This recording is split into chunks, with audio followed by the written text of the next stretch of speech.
আমরা এখানে অপেক্ষা করতেছি সিটের জন্য, এখনো কোনো সিটের ব্যবস্থা করতে পারি নাই। ওনাদেরকে বারবার জানার পর ওনারা বলতে সিটের কোনো ব্যবস্থা না, আপনারা বাইরে থেকে চিকিৎসা নিতে পারেন, না নিলে নাই।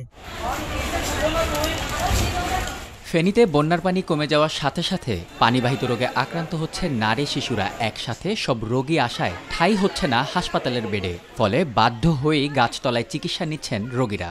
3 দিন পর্যন্ত এখানে পড়ে রয়েছে, যে কোনো চিকিৎসা নেই, তো উনি আরেকটা হসপিটালে নিয়ে যেতেছে। এখন আমি জিজ্ঞেস করতাম কেন নিতেছি, কাজে এখানে ভালো চিকিৎসা হইতেছে না।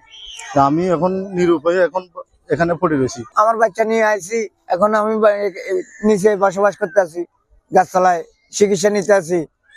উপরে দোতলার মধ্যে তালা মারা, দোতলা উপরে কালি। এই জায়গাতে খুব হিমশিম খাচ্ছে, খুব কষ্ট করছে। এই যে বাগানে, হ্যাঁ, তারপর হচ্ছে আপনার এই যে ডাস্টবিনের পাশে, এটা আসলে উচিত না। এবং এটা আরো যে বাচ্চার যে পরিস্থিতি আছে, আরো খারাপ পরিস্থিতি হতে পারে। চিকিৎসক সহ হাসপাতাল সূত্রে জানা গেছে, বর্তমানে হাসপাতালে আসা বেশিরভাগ রোগী ডায়রিয়া, জ্বর, সর্দি, কাশি সহ বিভিন্ন ধরনের চর্মরোগে আক্রান্ত। এসব রোগীর 90% নারী ও শিশু।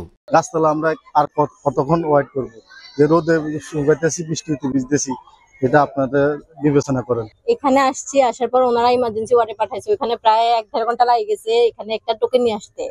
তারপর এখানে আসার পর ক্যানোলা লাগাইলাম, কোথাও জায়গা নাই বসার মতো, তো সিএনজিতে বসে দিতে হচ্ছে। 250 শয্যার ফেনী জেনারেল হাসপাতালের ডায়রিয়া ওয়ার্ডে মোট শয্যা 18টি, কিন্তু এর বিপরীতে এই ওয়ার্ডে ভর্তি আছে 183 জন রোগী। শিশু ওয়ার্ডে গিয়েও দেখা মিলেছে একই দৃশ্যে। 26 শয্যার বিপরীতে সেবা নিচ্ছে 114 শিশু।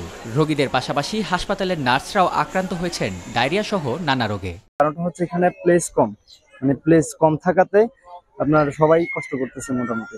বিশেষ করে ডায়রিয়া যারা আছে, পেশেন্ট যারা আছে, এখন শিশুদেরকে নিচে রাখা হয়েছে, আর যারা আছে বৃদ্ধ বা যারা মোটামুটি বয়সে আছে, ওদের সবাইকে নতুন বিল্ডিং এ দিয়েছে।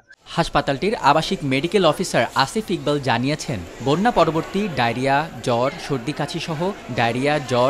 কাশি সহ বিভিন্ন পানিবাহিত রোগের প্রকোপ বেড়েছে। খাবার পানি থেকেই মূলত এটা হচ্ছে বলে ধারণা করা হচ্ছে। গত 22 আগস্ট থেকে পানিতে ডুবেছিল ফেনী জেনারেল হাসপাতাল। এতে অনেক যন্ত্রপাতি নষ্ট হয়েছে ওষুধপত্র।